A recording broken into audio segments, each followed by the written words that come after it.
গুনাহ করার সময় শুধু একবার ভাবুন এই কথাটাই, যে আমি দুনিয়ার সিসি ক্যামেরার কারণে আমি আমার জীবনকে নিয়ন্ত্রণ করি, অথচ আল্লাহ আমাকে জানাচ্ছেন আমি যখন চলি আমার সাথে একটা দুইটা না, আল্লাহ আমাকে আটটা সিসি ক্যামেরা দ্বারা নিয়ন্ত্রণ করছে। কয়টা কয়টা আমার চারপাশে কয়টা সিসি ক্যামেরা লাগানো?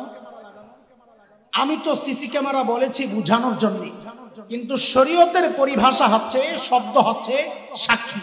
কি বলেন? কয় সাক্ষী? কয় সাক্ষী? গুনাহ করার সময় শুধু একবার ভাববো আমাকে কয়টা সাক্ষী পাহারা দিচ্ছে? বলেন কয় সাক্ষী পাহারা দিচ্ছে? এই সাক্ষীগুলো মুখস্থ করবেন। কেন? এই সাক্ষীগুলো দিল আর দিমাগের মধ্যে বসাইতে পারলে গুনাহ করার সময় দেখবেন ওই সাক্ষী আপনাকে বলবে, এই খবরদার তুই গুনাহ করিস না, তুই গুনাহ করবি, আমারে পরোয়া করস না, আমি কিন্তু ঠিকই তোর নামে আল্লাহর আদালতে সাক্ষী দিয়ে দিই। এই জন্য সাক্ষীগুলো মুখস্থ করেন। বলেন তো কয় সাক্ষী? আমাকে কয় সাক্ষী পাহারা দিচ্ছে? এক নাম্বার জমিন, কোরআনের কথা, একটাও আমি আমার থেকে বানায় বলছি না, ব্যাখ্যাটা হয়তো আমি আমার মতো করে দিচ্ছি, আমার মতো মানে বুঝানোর জন্য একটু ঘুরাইয়া টুরাইয়া দিচ্ছি, নাহলে ব্যাখ্যা তো বড়দেরই ব্যাখ্যা। এক নাম্বার জমিন, বলেন কার কথা? আল্লাহ বলছেন ইয়াউমা ইযিন তুহাদ্দিসু আখবারাহা বিআন্না রাব্বাকা আওহা লাহা। সেদিন জমিন কথা বলবে, আল্লাহ আমার উপর দাঁড়ায় দাঁড়ায় আপনার বান্দা গুনাহ করছে, আপনি ধরেন। কে সাক্ষী দিবে? জমিনের সাক্ষী থেকে বাঁচার দুইটাই উপায়। জমিনের সাক্ষী থেকে বাঁচার উপায় কয়টা? এক হচ্ছে জমিন ছেড়ে চলে যাও, সম্ভব? কার কথা? আল্লাহ বলছেন সূরা রহমানের মধ্যে, ইয়া মাশারাল জিন্নি ওয়াল ইনস ইন ইসতাতা'তুম আন তানফুযু মিন আকতারিস সামাওয়াতি ওয়াল আরদ ফানফুযু লা তানফুযুনা ইল্লা বিসুলতান।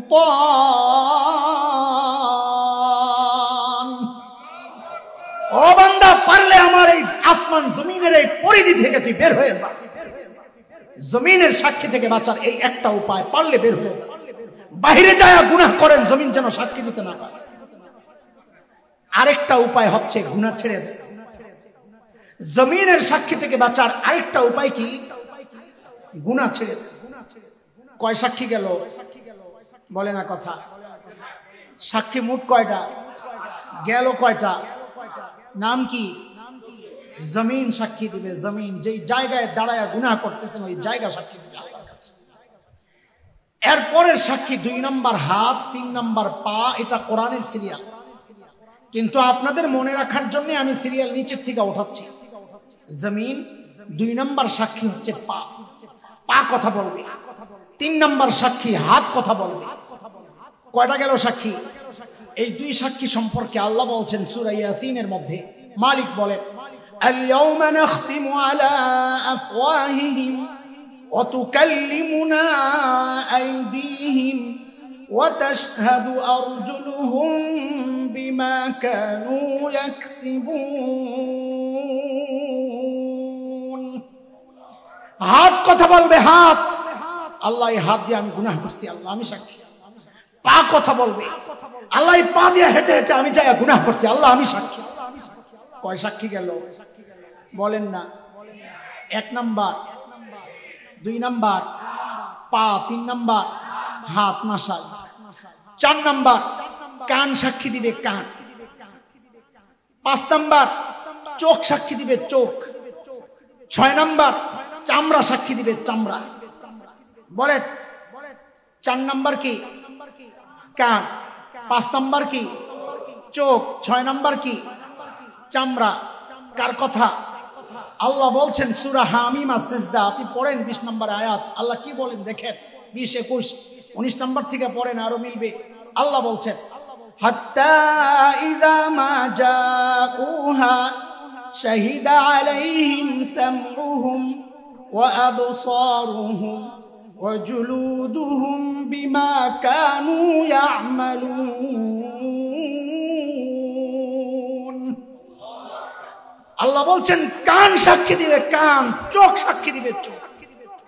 এর যুবক, আল্লাহ যেন আমাকে আর তোমাকে যেন বলছেন, এরে বান্দা, অন্ধকার ঘরে একা একা মোবাইলে দেখো আর ভাবো দুনিয়ার কেউ দেখে না। কারো দেখার দরকার নাই। আরে কারো দেখার দরকার নাই। যে চোখ দিয়ে তুই গুনাহ করতেছস ওই চোখই আমার কাছে তোর বিরুদ্ধে সাক্ষী। হেডফোন লাগায় গান শুনতেছ আর ভাবতেছি দুনিয়ার কেউ তো জানে না আমি কি শুনতেছি। আল্লাহ যেন সেই আমাকেই বলছেন, বান্দা কারো শোনার দরকার নাই, কারো জানার দরকার নাই। যে কান দিয়ে তুই গুনাহ শুনতেছস ওই কানই তো তোর বিরুদ্ধে আমার কাছে সাক্ষী। 6 নাম্বার কি সাক্ষী? চামড়া সাক্ষী দিবে। এটা কেমন কথা? এটা তো আলাদা কোনো অঙ্গ না। বান্দাও অবাক হয়ে যাবে। তো বান্দার চামড়াকে জিজ্ঞেস করবে, এর চামড়া তুই আমার বিরুদ্ধে কেন সাক্ষী দিবি? কোরআনের কথা, وقالوا لجلودهم لما شهدتم علينا قالوا أنطقنا الله الذي أنطق كل شيء। চামড়া বলবে, চামড়াকে বলবে, আরে চামড়া তুই আমার বিরুদ্ধে কেন সাক্ষী দিবি? তো চামড়া বলবে, আমার কি দোষ? যেই আল্লাহ ওই পাকে কথা বলার শক্তি দিয়েছেন, ওই জমিনকে কথা বলার শক্তি দিয়েছেন, ওই হাত, ওই কান, ওই চোখকে কথা বলার শক্তি দিয়েছেন, ওই আল্লাহ আমাকেও কথা বলার শক্তি দিয়া তোমার বিরুদ্ধে সাক্ষী দেওয়ার হুকুম করেছেন, তো আমি কি করব?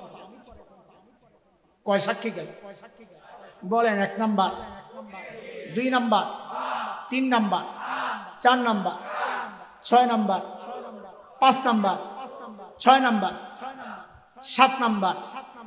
7 নাম্বার হচ্ছে কিরামান কাতিবিন।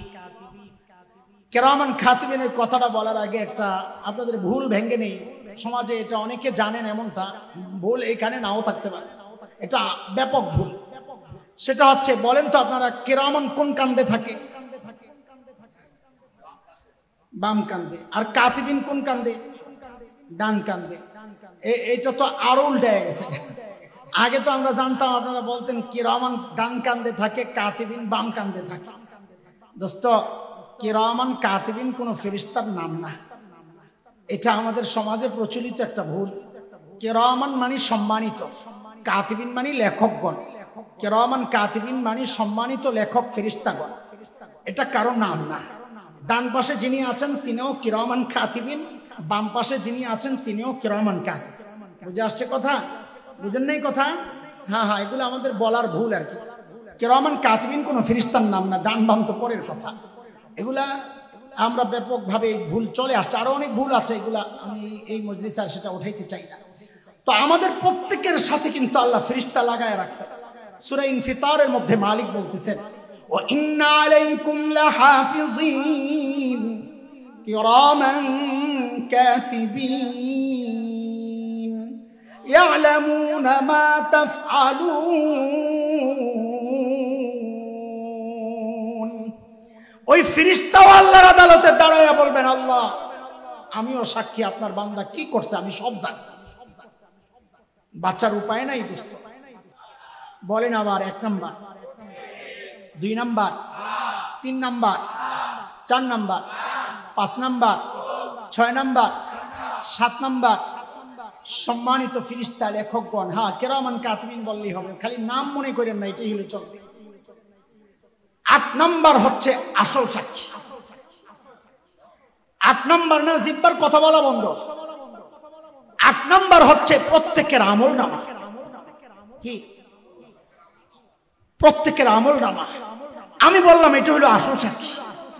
দেখেন, এটা কোরআনের কথা না, এটা হাদিসের কথা না, যেটা আসল সাক্ষী। এটা আমার ছোট্ট মানুষের একটা উপলব্ধি।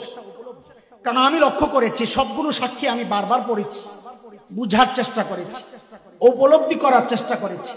সবগুলো সাক্ষী পড়ার পর আমার উপলব্ধি হচ্ছে সবগুলো বলার সময় আল্লাহর বলার ঢং ছিল একরকম। যেই না আমল নামার ব্যাপার চলে আসছে, আমি খেয়াল করলাম আল্লাহর বলার ঢংটা যেন কেমন একটু চেঞ্জ হয়ে গেছে, পাল্টায় গেছে। আপনারাও দেখেন, আপনারাও দেখেন সূরা কাহফের মধ্যে যেমন এক জায়গায় আল্লাহ তাআলা বলেছেন, নবী আলাইহিস সালামকে ডেকে মালিক বলেন, ওয়াউদিআল কিতাব ফাতারাল মুজরিমিনা মুশফিকিনা মিম্মা ফীহি ওয়া ইয়াকুলুনা ইয়া লাইতানা মা লিহাযাল কিতাব লা ইউগাদিরু সগীরাতাও ওয়ালা কাবীরা ইল্লা আহসাহা। আল্লাহ তাআলা বলেন নবীকে ডেকে, হাবিব আমার, আপনি দেখবেন বান্দার সামনে যখন আমলনামা পেশ করা হবে, আহারে আপনি দেখবেন অপরাধীরা ওই আমলনামা দেখে ভয়ে থরথর করে কাঁপতে থাকবে। কেন কাঁপবে? তার বক্তব্য থেকেই বোঝা যাচ্ছে কেন কাঁপতেছে। সে আফসোস করে করে বলবে, মালি হাযাল কিতাব লা ইউগাদিরু সগীরাতাও ওয়ালা কাবীরা ইল্লা আহসাহা। আরে এটা কেমন আমলনামা? আমার একটা ছোট গুনাহ দেখি ছোটে নাই, একটা বড় গুনাহ ছোটে নাই। এখন আমার উপায় কি হবে? চিৎকার করতে থাকবে, আওয়াজ আসবে। এখন আর চিৎকার চেঁচামেচির কোনো সুযোগ নাই। তোমার আমলনামা তুমি গ্রহণ করো। বলে দেন, বলে না না, ডান হাত চলবে না, বাম হাত দাও, বাম হাত। বান্দা বাম হাত আগায়া দিলে হুকুম আসবে, এইভাবে না, পেছন দিয়া নিয়া কলিজা ছিদ্র করে তারপরে হাতটা পা। যেই পেছন থেকে নিয়ে কলিজা ছিদ্র করে বান্দা হাত পাতবে, যখনই ওই আমলনামাটা হাতের মধ্যে বাম হাতে দেওয়া হবে, আহারে সূরা হাক্কার মধ্যে আল্লাহ তাআলা সবিস্তারে এনেছেন কথাগুলো। যার আমলনামা বাম হাতে, আল্লাহ বলতেছেন, ওয়া আম্মা মান উতিয়া কিতাবাহু বিশিমালিহি ফায়াকুলু ইয়া লাইতানি লাম উতা কিতাবিয়া ওয়া লাম আদরি মা হিসাবিয়া ইয়া লাইতাহা কানাতিল কাদিয়া মা আগনা আন্নি মালিয়া হালাকা আন্নি সুলতানিয়া। আমলনামা বাম হাতে পায়াই দিবে, চিৎকার, কি বলে? ইয়া লাইতানি লাম উতা কিতাবিয়া, আহারে এই আমলনামা যদি আমারে না দেওয়া হইতো, ওয়ালাম আদরি মা হিসাবিয়া, আমি জানি না আমার হিসাব কি হবে। আমাদের তো হিসাবের কোনো চিন্তা নাই। এই জন্য আমি বলছি, বাস আপনারা শুনতেছেন,